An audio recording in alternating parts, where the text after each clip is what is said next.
नमस्कार विद्यार्थी मित्रांनो, शायनिंग स्टुडंट चॅनलमध्ये आपल्या सर्वांचे स्वागत आहे।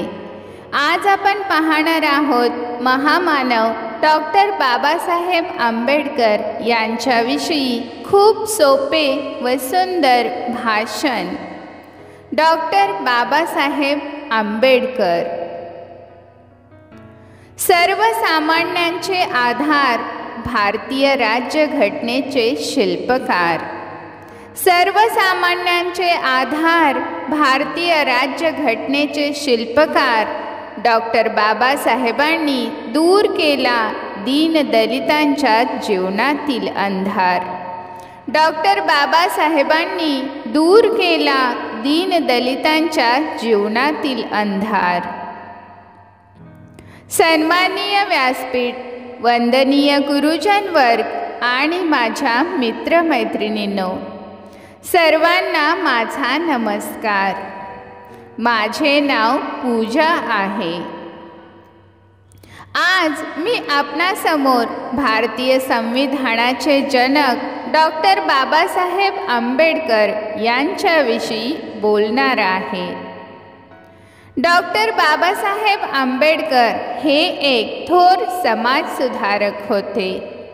त्यांचा जन्म 14 एप्रिल 1891 रोजी मध्य प्रदेशातील महू येथे झाला। त्यांचे पूर्ण नाव भीमराव रामजी आंबेडकर असे होते। त्यांच्या वडिलांचे नाव रामजी व आईचे नाव भीमाबाई असे होते।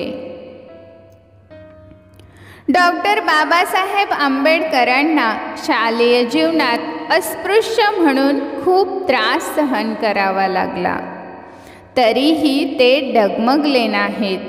त्यांनी परदेशातून बॅरिस्टर व डॉक्टरेट अशा पदव्या मिळवल्या। त्यांनी दलितांवर होणाऱ्या अन्यायाला वाचा फोडण्यासाठी चौदार सत्याग्रह व काळाराम मंदिर सत्याग्रह केले। त्यांनी दलित, श्रमिक, शोषित, गोरगरीब स्त्रिया यांच्या अंधकारमय जीवनाला प्रज्ञेचा संदेश दिला। त्यांनी शिक्षण हे समाज प्रबोधनाचे उत्तम साधन आहे हे ओळखून लोकांना शिका, संघटित व्हा आणि संघर्ष करा असा संदेश दिला। शिक्षण हे वाघिणीचे दूध आहे, ते जो प्राशन करेल तो गुरगुरल्याशिवाय राहणार नाही असे ते म्हणत। त्यांनी मूकनायक, बहिष्कृत भारत व समता यासारखी वृत्तपत्रे सुरू करून समाजाला जागृत केले। डॉक्टर बाबासाहेब आंबेडकर हे माणसाला माणूसपण मिळवून देणारे अलौकिक व्यक्तिमत्व होते। अखेर 6 डिसेंबर 1956 मध्ये त्यांचे महापरिनिर्वाण झाले। अशा या महामानवास माझे कोटी कोटी प्रणाम, कोटी कोटी प्रणाम।